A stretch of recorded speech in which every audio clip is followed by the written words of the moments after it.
Hi everybody, Carol here and Dr. Carol Blaine here. Today I'm going to talk into my video journal. Lee Smolin, in the 2017 lecture he gave, it's on YouTube, talking about quantum mechanics and problems with it. I'm going to, first of all, I believe Lee Smolin is mostly a realist, and I am too.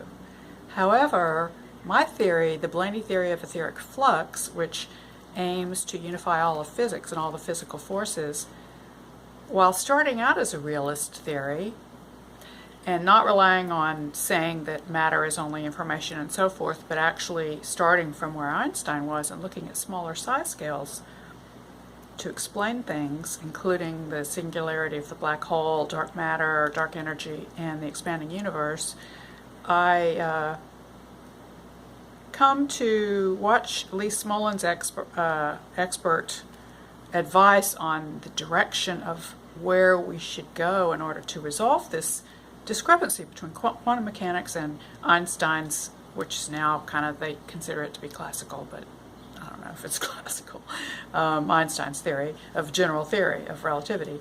Lee Smolin defines the quantum mechanics as being, okay, you can summarize quantum mechanics by saying it has two rules. One rule is that when a particle does something, there's a wave associated with it that includes all possible ways that that particle can move, all the allowed ways that it can move.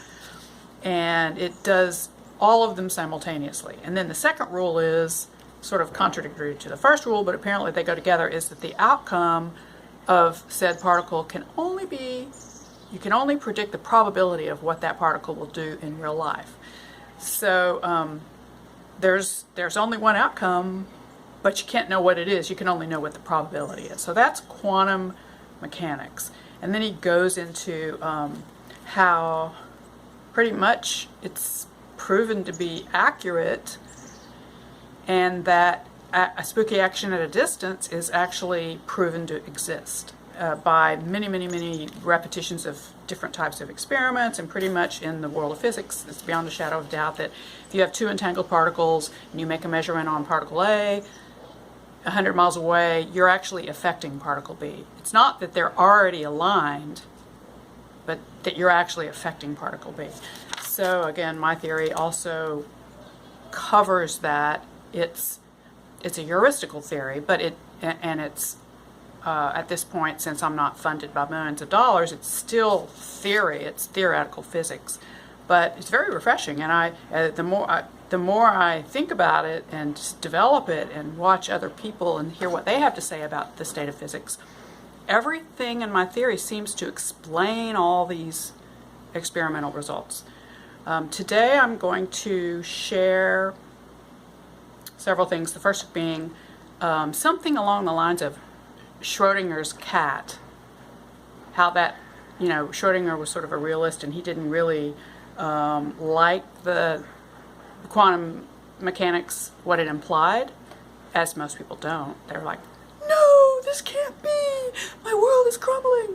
But so he, did this cat in the box, and if you have something decaying, if something decays, a nuclear radioactive particle in the box, when it releases a radioactive particle, which is a random event, the cat dies because it's hooked to some kind of a thing that makes the cat die. Okay, so his point is the cat can be simultaneously alive and dead in the box. Well, point being is that was kind of a cool analogy, and it's lasted many years. And so then I thought, well, in order to describe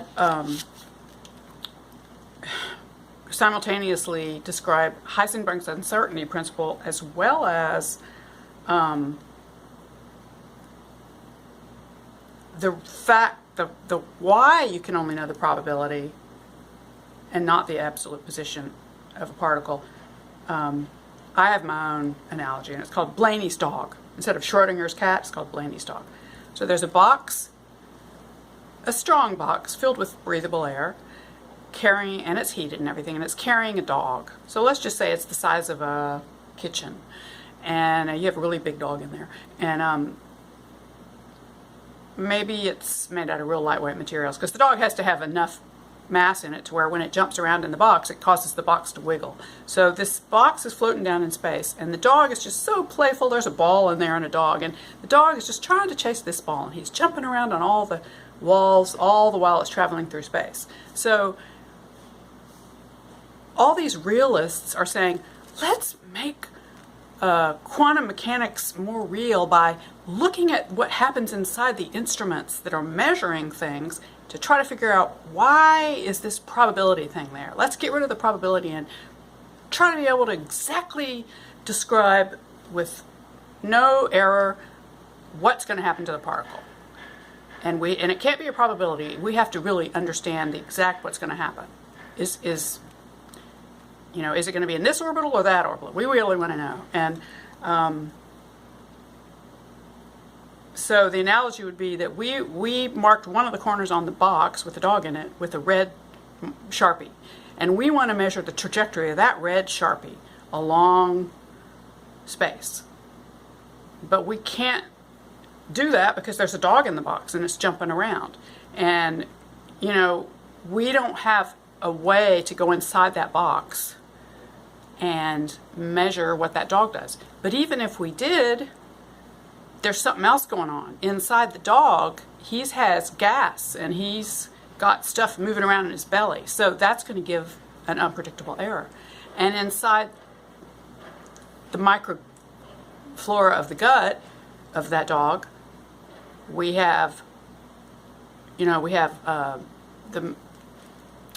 are the parts inside of a cell? The nucleus, and then all those little vesicles that move around inside the cell and carry stuff to the cell wall and back. That's all sort of unpredictable, right? But even if we could get inside that, well, we don't know the orbital of all those molecules, so that's going to give and we don't know if there's any magnetic particles in some of the cells in the dog, and those might give some kind of a field that's going to make it. So the point being is that no matter how small you go, there's always going to be something that you can't measure. Well, someone can say, well, yeah, but if you go down to the very most subatomic particles in the dog, the up and down quarks and everything we know that's like on the periodic chart of subatomic particles, then we'll be able to predict where that red corner of the box is. Well, I would agree with you, except for that's where I think quantum mechanics stops and doesn't realize that the up and down quarks and all that have within them an unpredictability that goes down to the infinitely small distances. And that's my point, is that even though I'm a realist and I believe in the billiard ball theory that, you should be able to predict everything, but that's only true under the assumption that you have elementary particles that act like billiard balls, but you don't. And even if you could say, well, but if we know the field of every up and down quark and every gluon, and we know that field, we should be able to predict it. But what I'm saying is, what is that field? That's what's unpredictable. The field itself is the 0-point field. It's now, one of the things that is unique to the Blaine theory of etheric flux, I believe, is, and I could be wrong, maybe other people have thought of this, but I think I'm the first one that's proposing that the void, that is the substance that makes up everything, not only this universe, but any other realm that may exist on top of us, is one fluid called the void I call it the quiescent ether. But it's unstable because it's quiescent. So it starts to flow, and when you have something of zero viscosity and zero density, you get maximum turbulence at even the most minuscule perturbation. So the flow pattern developed in the ether is infinitely turbulent at all size scales. And the larger size scales may appear to us to be slower than our movement, and the flow at the lower size scales may appear to be faster than how we move because they're smaller and they happen to move faster. So, but it's still an infinitely nested etheric acceleration flow pattern of the ether. And it's so infinitely nested. I mean, it's actually mathematically infinite. So if you have an infinitely nested level of flow, you can never predict that. Because you're trying to predict an infinite set of seemingly random events. So, mathematically, you can't predict that down, because you would have to have a computer that calculated longer than the eternity. So that's my point. And so when people say that they want to have a realistic, deterministic universe, no matter how hard you try, you will always have more and more errors show up due to these unpredictable etheric flows at bigger and smaller size scales that you can't measure with instruments. So no matter how good you make your instruments, it'll never get smaller than the smallest, which is because there'll always be something smaller. So, it seems simple to me, but why isn't anyone else saying this? I don't know, but it seems clear to me, and so I want to share that. And I want to share that it's kind of like there's a book called They Say, I Say, and they teach scientists that when you want to make a point, you have to start with what other people say and then say what your point is in contrast to it. And that makes a lot of sense because we need a context in which to understand what the speaker, me, is saying. So I'm saying that Lee Smolin in his talk, I'm summarizing now, is saying that quantum mechanics needs that number 2, the part about probabilities, to be removed. A lot of people say that that's what's wrong with quantum mechanics, and we need to be able to actually predict really what happens, not just a probability. And so if anybody looks at that and says, okay, so let's do that, you look at smaller and smaller scales and you'll realize that you can never do that because of the fractally nested level of complexity going down to small size scales. There are no two particles are alike because the etheric soup that makes up those two particles, because those two particles are a flow pattern in the soup.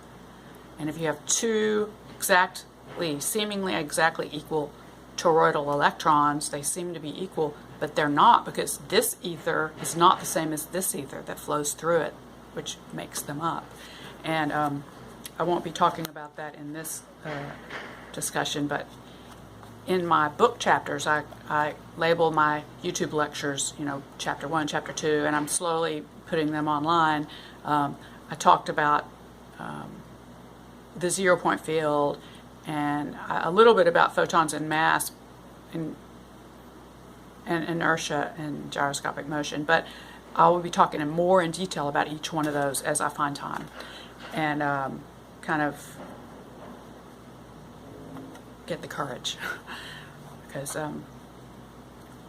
to be a female physicist in this day and age, it's quite daunting, because there's, on the one hand, you feel confident when you're alone with your theories and you really want to share it so bad, and I can't wait to share this and hear what other people say and get in a conversation. But then you just fear so much that no matter what you say, you just open your mouth and they've already judged you because of the color of your hair, the color of your skin, your sex or whatever, and it's just real scary because I don't fit into that mold of being a distinguished male physicist. And so I'm just kind of being honest about that I'm a bit scared. So, and on one hand, I really like what Lee Smolin is saying, and I think a lot like him, but then if I met him in person and started to share my ideas, he would say, whoa, no, you're completely full of it. You don't know what you're talking about, But when I'm alone, I really feel like I know what I'm thinking, and it makes complete sense. And anyway, I will be sharing more and more of my ideas as my courage gets bigger and more strong. And as an exercise, I'm trying to make these little videos that just share little bits of this and little bits of that, little insights that I have one day to the next. They aren't like my main theory, but just little things, just to try to get used to it. And then maybe pretty soon I'll be able to have the courage to talk about the real stuff. Well, I've already done that in a few other videos, but I don't know if any of you relate to that or not. Probably if you're a female, you might, especially if you're a female physicist. You might relate to it, and I'm sure no female physicists that actually are teaching classes and working in a university would admit that, because it would hurt their relationship with their peers. And I almost had an opportunity to be teaching at a university, but my family would refused to move to that location near Boulder because it was too cold. So I had to give that dream up. But can't stop thinking about it, and I really have a lot of information to share. So here I am, and I will continue to do that. Peace, everybody, and thank you for letting me share my journal thoughts with you.